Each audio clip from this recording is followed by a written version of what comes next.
Om Namo Bhagavate Vasudevaya. Om Namo Bhagavate Vasudevaya. Om Namo Bhagavate Vasudevaya. Srimad Bhagavatam, Canto 1, Chapter 5, Text 19, translation and commentary by His Divine Grace A.C. Bhakti Vikas Swami Prabhupada. Navai jano jatu katanchana brajen Mukunda sevyanyavad anga sangsmritim Smaran mukundang riyupaguhunam pana Vihatum itchen na rasa graho janaha. Translation: My dear Vyas, this is Narad Muni speaking to Vyas. My dear Vyas, even though a devotee of Lord Krishna sometimes falls down somehow or other, he certainly does not undergo material existence like others, fruitive workers, etc. Because a person who has once relished the taste of the lotus feet of the Lord can do nothing but remember that ecstasy again and again. Purport: a devotee of the Lord automatically becomes uninterested in the enchantment of material existence because he is rasagraha, or one who has tasted the sweetness of the lotus feet of Lord Krishna. There are certainly many instances where devotees of the Lord have fallen down due to uncongenial association, just like the fruitive workers who are always prone to degradation. But even though he falls down, a devotee is never to be considered the same as a fallen karmi. A karmi suffers the result of his own fruitive reactions, whereas a devotee is reformed by chastisement directed by the Lord Himself. The sufferings of an orphan and the sufferings of a beloved child of a king are not one and the same. An orphan is really poor because he has no one to take care of him, but a beloved son of a rich man, although he appears to be on the same level as the orphan, is always under the vigilance of his capable father. A devotee of the Lord, due to wrong association, sometimes imitates the fruitive workers. The fruitive workers want to lord it over the material world. Similarly, a neophyte devotee foolishly thinks of accumulating some material power in exchange for devotional service. Such foolish devotees are sometimes put into difficulty by the Lord Himself. As a special favor, He may remove all material paraphernalia. By such action, the bewildered devotee is forsaken by all friends and relatives, and so he comes to his senses again by the mercy of the Lord and is set right to execute his devotional service. In the Bhagavad Gita, it is also said that such fallen devotees are given a chance to take birth in a family of highly qualified brahmanas or in a rich mercantile family. A devotee in such a position is not as fortunate as one who is chastised by the Lord and put into a position seemingly of helplessness. The devotee who becomes helpless by the will of the Lord is more fortunate than those who are born in good families. The fallen devotees born in a good family may forget the lotus feet of the Lord because they are less fortunate, but the devotee who is put into a forlorn condition is more fortunate because he swiftly returns to the lotus feet of the Lord, thinking himself helpless all around.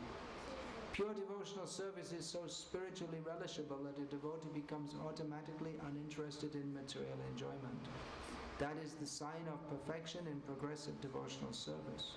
A pure devotee continuously remembers the lotus feet of Lord Sri Krishna and does not forget Him even for a moment, not even in exchange for all the opulence of the three worlds.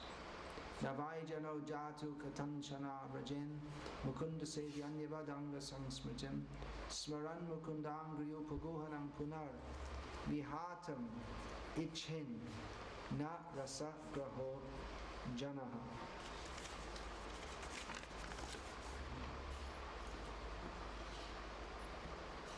Time for homeopathic anti-chicken, whatever it's called.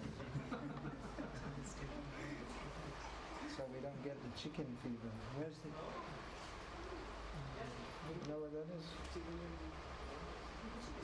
Where's the anti-chicken fever medicine? It's in here? You didn't bring it? Oh, then we'll all get chicken fever. Well, I don't think it's a joke. It's no joke. If I get that, then my preaching will be, or my service will be spoiled for a few weeks. I must have drink some water.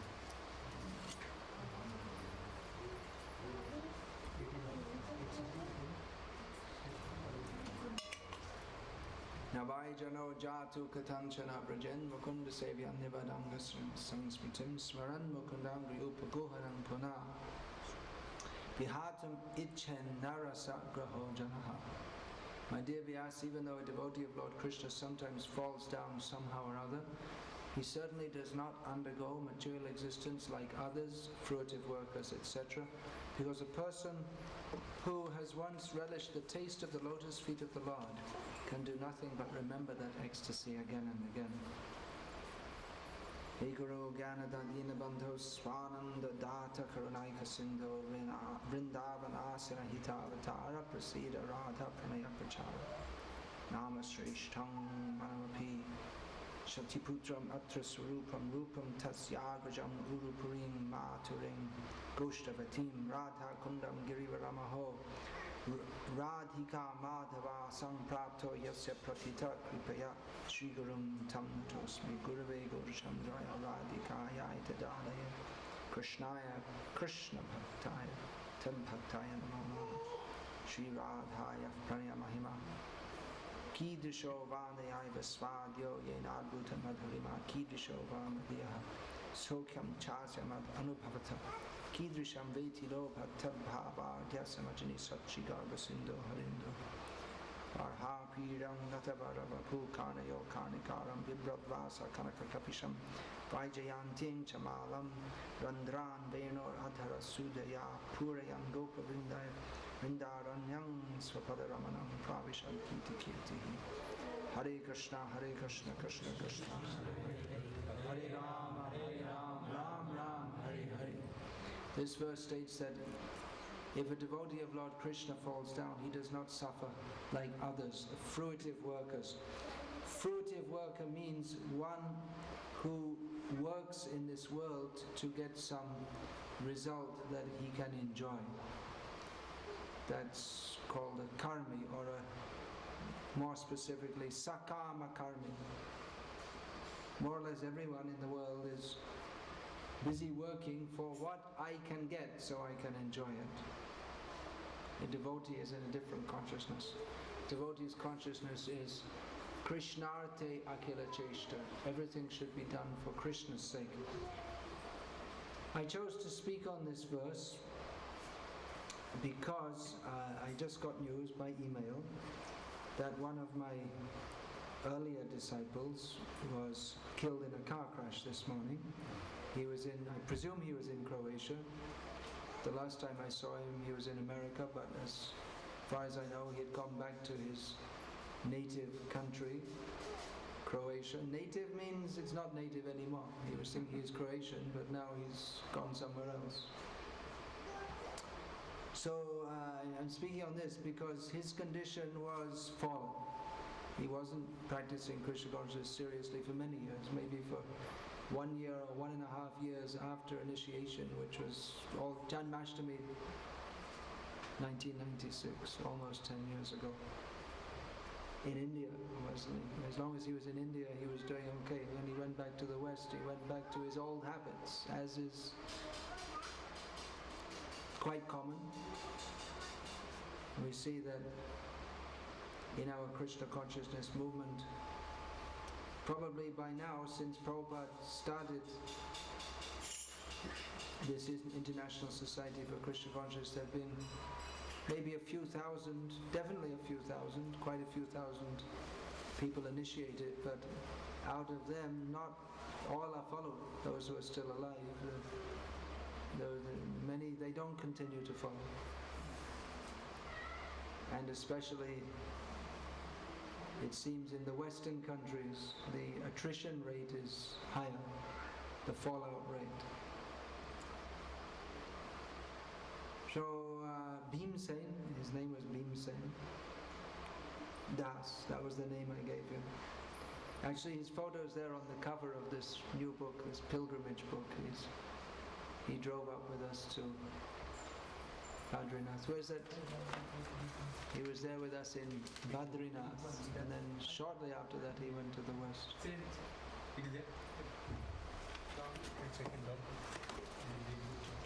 Well, anyway, you won't see much. Okay.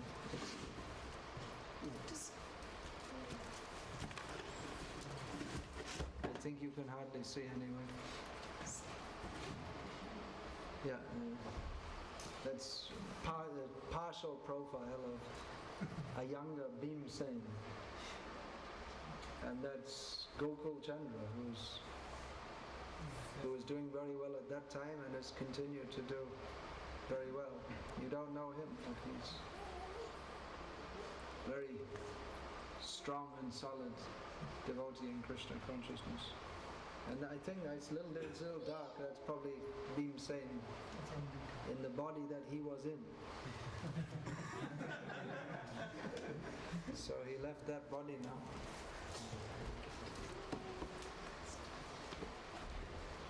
Before coming to Krishna consciousness, he had been a bit of a rowdy in bad association, and he went back to that kind of association.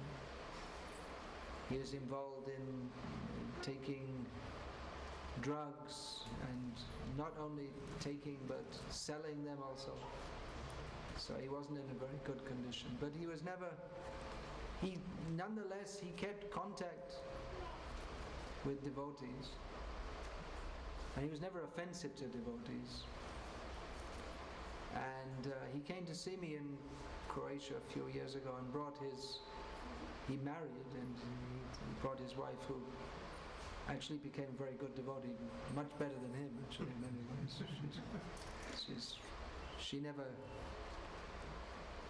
She's actually very strict in her practices in many ways. So when I got this news, I just got it by email, that immediately came to my mind the statement that Chaitanya Mahaprabhu made when he got the news that Chota Haridas had drowned himself. The story is that among Chaitanya Mahaprabhu's associates, one was Haridas. There was very famous Haridas Thakur, very famous for chanting and preaching the holy names of Krishna. Another Haridas, he was called Chota Haridas because he was junior. He was not in age and status. He was called Chota Haridas. So he was very dear to Chaitanya Mahaprabhu, and he was especially expert in singing, which is a good asset in a movement which is based on singing. Our Krishna conscious movement is based on chanting the holy names of Krishna, singing the holy names. So if one can sing nicely, that's very good. Of course, this kind of show-off, ustadi and all this kind of thing is not wanted. That one simply all this kind of this showmanship is not wanted. But if one can actually sing sweetly for the pleasure of the Lord instead of his own self-glorification, then that is pleasing to the Lord. And of course, even if one doesn't sing very sweetly, if one's intention is pure, then that is better kirtan than one who can sing very nicely. Nevertheless, in Krishna's pastimes, singing, dancing, these are the central and essential activities, and it's done very naturally and expertly. So Chota Haridas was a singer, one of the kirtaniyas for Chaitanya Mahaprabhu. the narration is given in Sri Chaitanya Charitamrita that another of Chaitanya Mahaprabhu's devotees living in Puri, his name was Bhagavanacharya, he had invited Chaitanya Mahaprabhu to take Madhyanam prasadam, midday prasadam with him. So the system was that they were living in Puri, so they would take prasad from the temple, Puri Jagannath Prasad, and Madhyanam.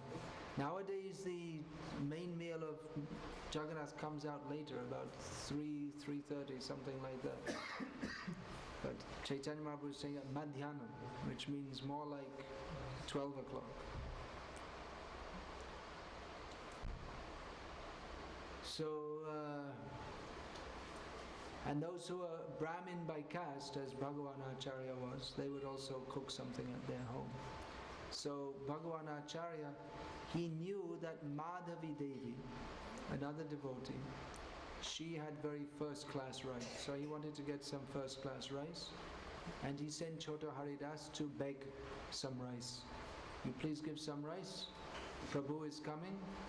We shall cook and distribute that to him.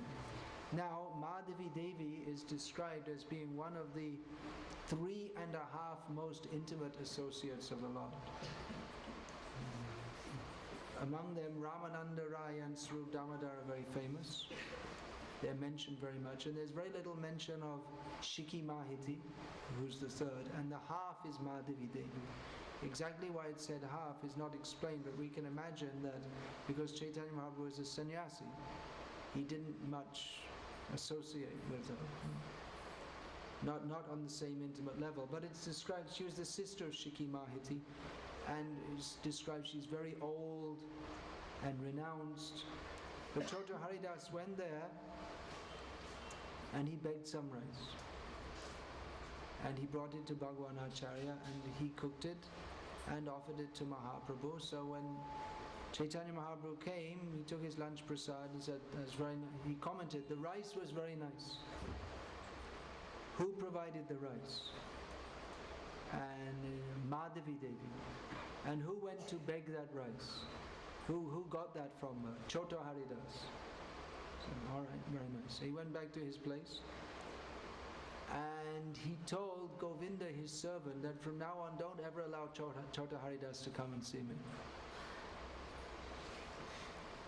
So that order was given, and devotees were wondering why, and Chaitanya Mahaprabhu said, I cannot tolerate someone who is supposed to be a Vairagi. Chota Haridas is supposed to be a Vairagi, but if he has this contact with women. Now Prabhupada explained, that we've never seen it elsewhere, but Prabhupada explained that when he went to see Madhavi Devi, there was some young woman there and he had some lustful feeling towards that young woman. Otherwise in Chaitanya Charitamrita it's not explained more. It specifically stated that Madhavi Devi was very old and renounced.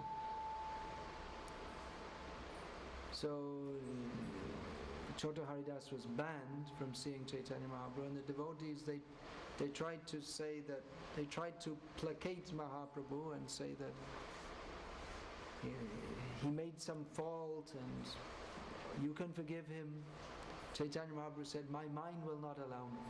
And if you press this more, I'll leave Puri and you won't ever see me again. This was whenever devotees tried to push Chaitanya Mahaprabhu to do something, he would say, all right, you want like that, but you won't ever see me again. I'll go. You want? I don't want. Then they would not press it anymore. So then the devotees they advised Chota Haridas that what can you do? His mood is not changing. You simply offer him obeisances from a distance. When he comes to the temple, he would come daily from the Gundicha, the house of Kashi Mishra, to come to the temple of Jagannath. When he comes, you offer obeisance from a distance, and you just wait and hope that in due course of time his mood will change. So this went on for 1 year, There was no sign of any change in Mahaprabhu's attitude, and then Haridas was not seen anymore. And eventually the news came that he had gone to Prayag and drowned himself. And when that news came to Chaitanya Mahaprabhu, who it could be said was the cause of drowning him, of pushing him to suicide, Chaitanya Mahaprabhu's response was, Svakarma phala bhukpuman. Everyone gets what they deserve. That was what he said. So, what is that?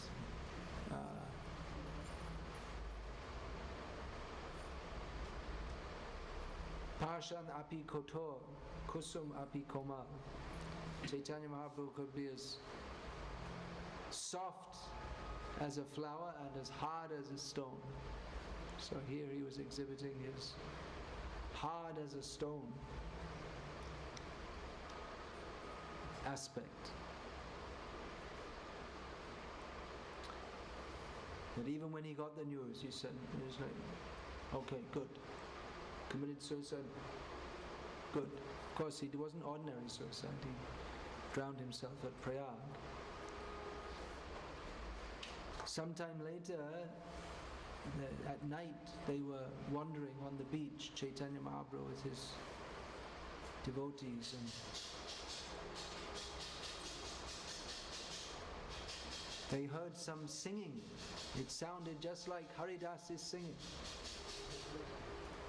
So the devotees discussed among themselves, it sounds like Haridas. So they said he must have become a ghost. But Swarup Damodar, who was there, who was always most expert in Siddhanta, in understanding everything exactly correctly. Even the devotees of Chaitanya Mahaprabhu, they would make mistakes in understanding, but he would always correct them. So he said, that's not possible that he could become a ghost. He's an intimate associate of Chaitanya Mahaprabhu, and even though Chaitanya Mahaprabhu may have punished him, that's also his mercy. So such a person never becomes a ghost. And furthermore, he died in a holy place. So he's not a ghost, but he's come in a spiritual form to continue his service of singing for Chaitanya Mahaprabhu. Chaitanya Mahaprabhu is accepting him now, but he didn't accept him in that body. Lord Brahma, that's described in Bhagavatam, he cast off his body 7 times. He had to cast off his body. This body is not suitable for serving the Lord. 7 times he had to do. So this came to my mind. Swakarma phala bhukpuman. Of course, Bhimsen Das is a long way from being in the category of Chota Haridas or Lord Brahma. But the same principle applies. That one who has taken to bhakti is under the special protection of the Lord. How much so? Ye yata mang prapadyante tangs tataiva bhajamiham. According to the extent that he's given himself to Krishna, that much Krishna will oversee him. So these situations are often very complex, and I got news from Russia a few weeks ago that one of my disciples, she was also just getting into Maya. What happened? She died also. What happened is that I got the news by email that she's associating with these people in Russia, these rascals, what's that called? Art of Living. That great cheater. It just proves how people are so stupid and how much they want to be cheated. That this man who's quite clearly, I mean, he doesn't even try to make much pretense, very clearly a cheater and a rascal. He's propose, I want to put a smile on everyone's face, this is my goal of life. But he, rascal, he should teach. This material world is dukhalayam ashashvatam. It's miserable. Everything here is temporary. And he wants to teach you how to be happy in this world. Personality development, all forgetfulness of, nothing about Krishna. All centered on him. All these rascal so-called gurus, they're all putting all the attention on themselves and nothing to Krishna. They want, Krishna is meant to be the object of bhakti, but they want to make themselves. So they're all rascals, they're all going to hell with their followers, and people are very anxious to follow them. So this one disciple of mine, Purnamasi in Russia, I got the news that she is associating with these people, and even when she came to India, she was going to their meetings. And should we continue to, devotees are asking, should we continue to go to her Namhata meetings? She's a senior devotee, she has Namhata meetings in her house. So I wrote back and said that, well, she has to choose whether she wants to follow him or to follow me. She can't be the disciple of both of us. I can't allow that. I can't allow any compromise with this rascal. So anyway, I knew that one thing I knew, that she never listened to anything I said, and she never read Prabhupada's books, even if she made a show of doing so. But anyway, that was the ultimatum. Then it's up to her to choose. So, and I was pretty sure she's not going to come out of this, because people like this kind of cheap cheating thing. Whereas Krishna consciousness means Sharanagati, surrender. People, it's within the Krishna conscious movement, it's a constant battle to stop people converting it into something like the art of living. They're always bringing some new age and personality development, all this kind of things, and trying to water it down, and instead of boiling the milk, they're putting water in the milk. So it's always a struggle just to keep the minimal standards. Actually, it's very difficult to do that. So generally people like something cheap, and if we preach something very cheap, then people like it, and that's what they judge. If I like it, it must be Krishna consciousness, but that's not what Krishna consciousness is. It's if Krishna likes it, it's Krishna consciousness. But people are fools, so they like to be cheated, and they think we're getting spiritual life. So I wasn't very hopeful for her. Anyway, after some days, I wrote back again to the devotee Gunadam Prabhu, who coordinates all my activities in Russia, because I can't even speak to the people, because most of them, they only know Russian, and I don't know Russian. Or Tatar, she was speaking Tatar also, that area of Russia. So I said, what news now of Purnamasi? I got the email back. We got the news that this morning her husband stabbed her to death, and then he stabbed himself to death. That's the news. So I know when I go to Russia in a few weeks, the devotee is going to ask me, well, what was the cause of that? Was it some offenses, or what was it? It's difficult to say. Difficult to say exactly.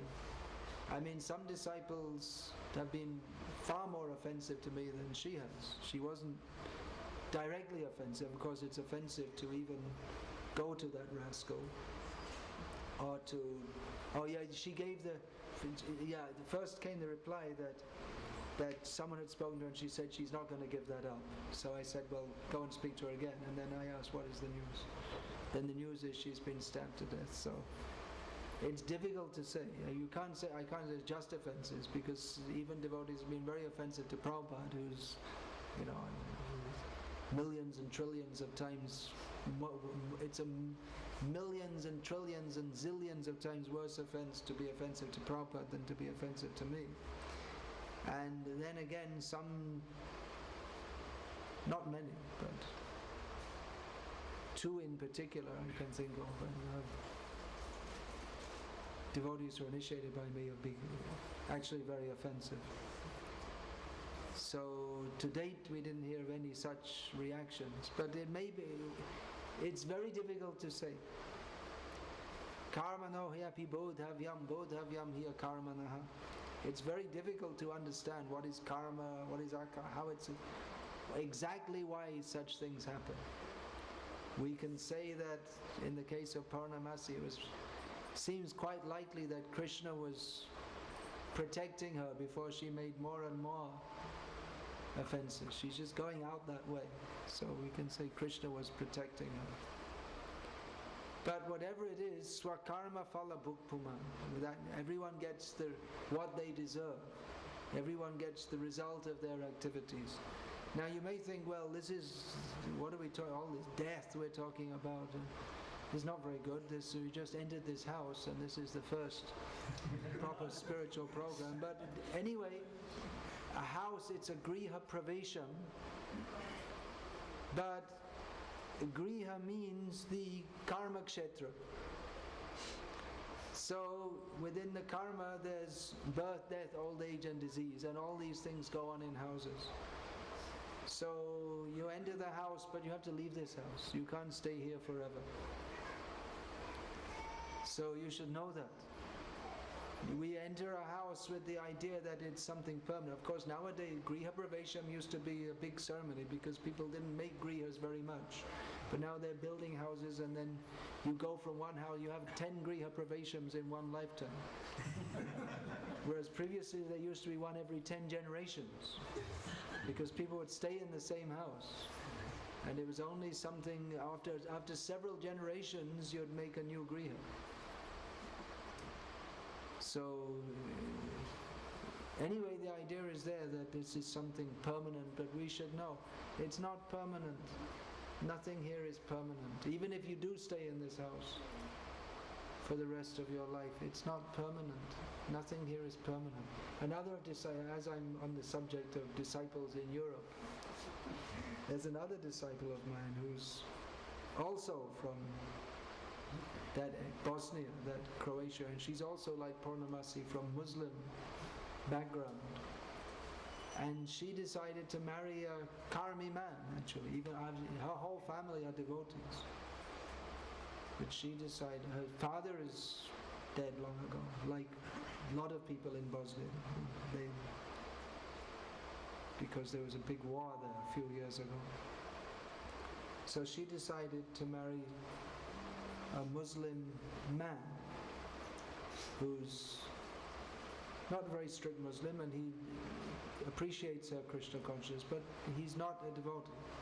But she thought, well, at least he has some principles. We can expect him to be steady in the marriage, and that Muslim culture in Bosnia is still a lot better than the average European culture. Again, I got a letter from Slovenia, which is also part of that ex-Yugoslavia, which one godbrother of mine was talking about one of my disciples who's a brahmachari there and leading the preaching very nicely in Buddhist tradition. It's very difficult in the summer in Europe where the girls are walking around with practically no clothes on. That's normal. It's going to be normal in India soon too. Because they already think it's normal to dress in a manner that the whole of their body the shape is completely revealed. It's just there's a little cloth over it. That's become normal, which is actually extremely low class. It's like putting a sign, I'm available. It's like a prostitute actually, but they think this is progressive. They think to be like a prostitute is something wonderful. So it's going like that. Anyway, it's going to be very difficult for him. For devotees in the way. You may wonder, you hear so many devotees in the West, they have difficulty, this, that, but it's actually, you can appreciate India's spiritual culture when you leave India. What do you think, Sridhar? Where is he? He's running around. What do you think? Yes, absolutely. You were there in the West. It's so people in India don't appreciate what a good culture they have. some of them begin to appreciate it when they go to the West, and some of them they just become completely dogs and cats like in the West. They become completely fallen. Prabhupada said about Indians in the West, he said, new crows eat more stew. That was his description. But some Indians who go to the West, they don't become, they think, well, our forefathers were swans, they were hangsas. They're all muni putras. So then they become more serious about their culture. So anyway, it's the Western culture which India is very anxiously following. Is culture is not at all culture. It's the antithesis of culture. So actually Islam in many ways, I appreciate this Khomeini, he said, what is it, America is the great Satan. And America is very anxious to bestow the gifts of modern civilization on Iraq and Afghanistan and all these countries. They don't want it. Many of them, they don't want it. They prefer their old culture, which is, and I can appreciate that actually in many ways. I mean, I'm not pro-Islamic per se, but it's a fact that wherever the Western civilization comes, family life is totally spoiled, the pornography is everywhere, the women walk around, women are just, by the age of 13, 14, they're already spoiled, as the euphemism is. There's no, it's common to have 5 or 6 marriages and divorces. It's a normal thing. So many of them, they don't like this. Another of my disciples, she was in Saudi Arabia. Her husband was there. And she was saying that it's the law of the country. She's a Hindu, but she has to go around in burqa when she goes out. And she said, actually, it's very good. It's much better than walking around and all the men. She didn't explain exactly, but I can understand that better than having all the men looking at you in a burqa, then they don't bother, because that's the idea of a burqa. You can't see what's underneath.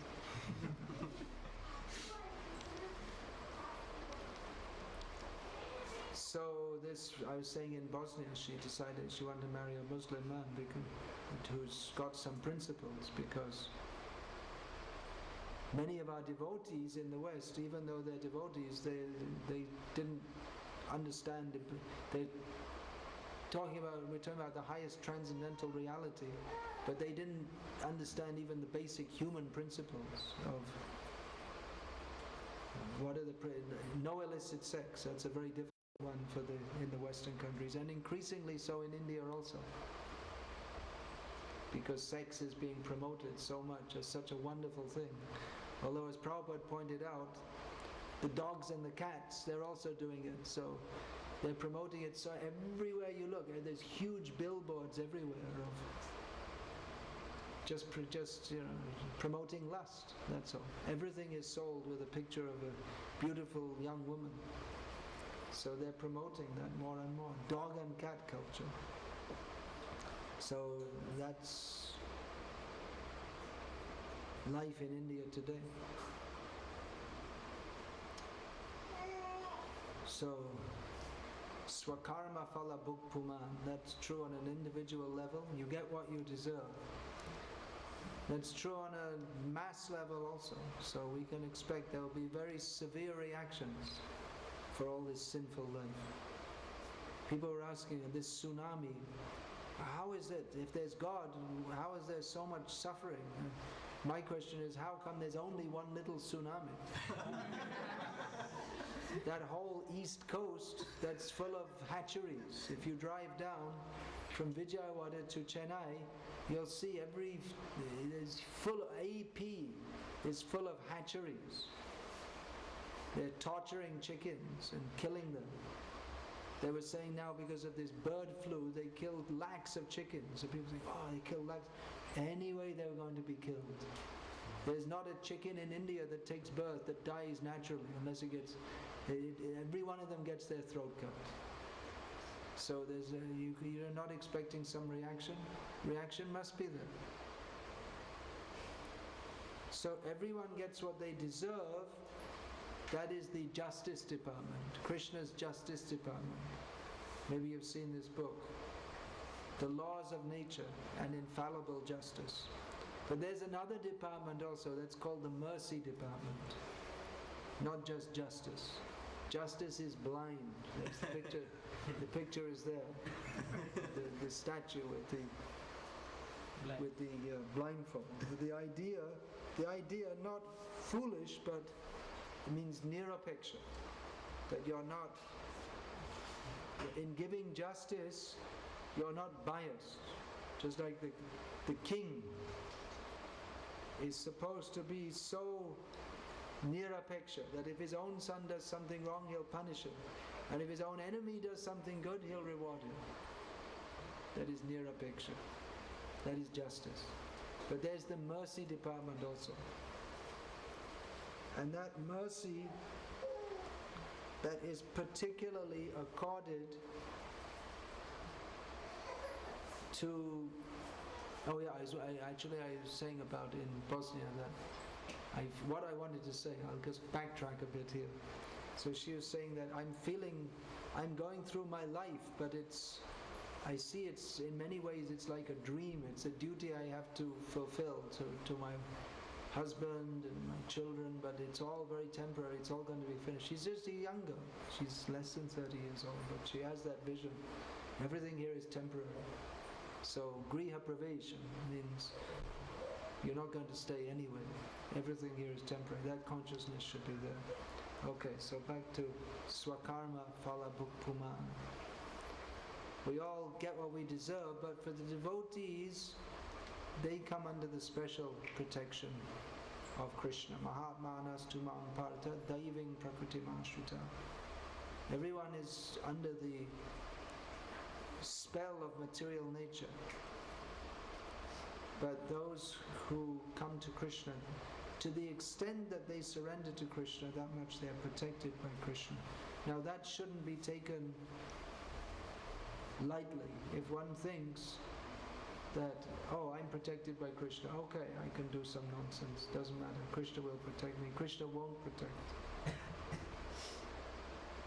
But if one executes sincerely devotional service and then falls away, whatever they did in bhakti, that is their eternal asset. Neha bhikranashosti pratyavayana vidyate svabhavapyasya dharmasya trayate mahato bharat. If anyone does even a small amount of sincere devotional service, that will protect them from the greatest type of fear. The greatest type of fear is falling into the lower species and completely forgetting Krishna.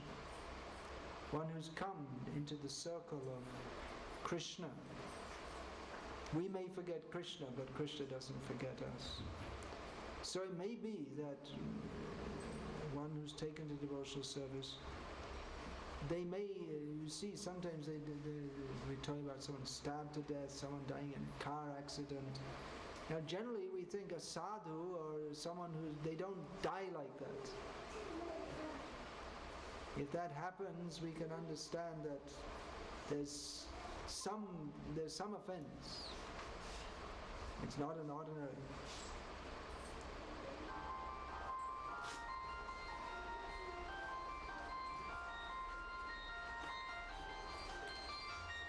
Watch out, it's an offense to have your cell phone on during the class. Be careful. Not such a big offense. Cell phones off, please.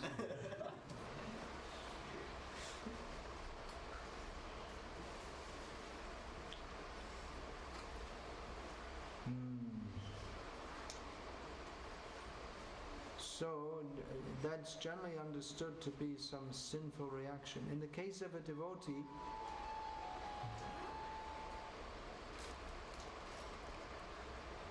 it may be. We don't know. It's very difficult to say. Krishna has some plan. Krishna may take a devotee away. Sometimes we see devotees who are very, they're absorbed in distributing Prabhupada's books, and then car accident. Actually, a lot of devotees die in car accidents. One reason is because we're traveling a lot. Another reason is often because we drive too fast or not carefully enough, when we're tired. So we should be careful also.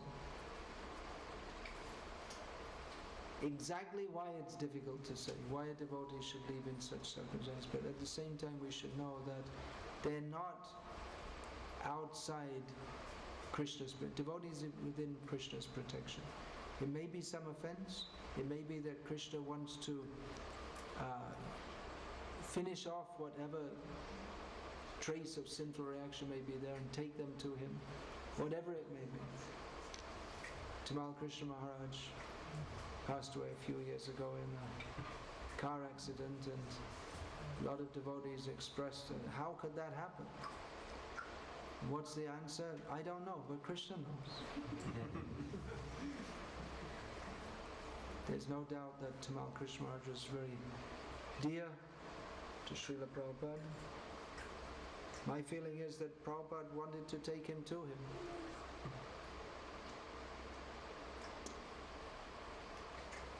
He had some more service for him to do somewhere else. Shri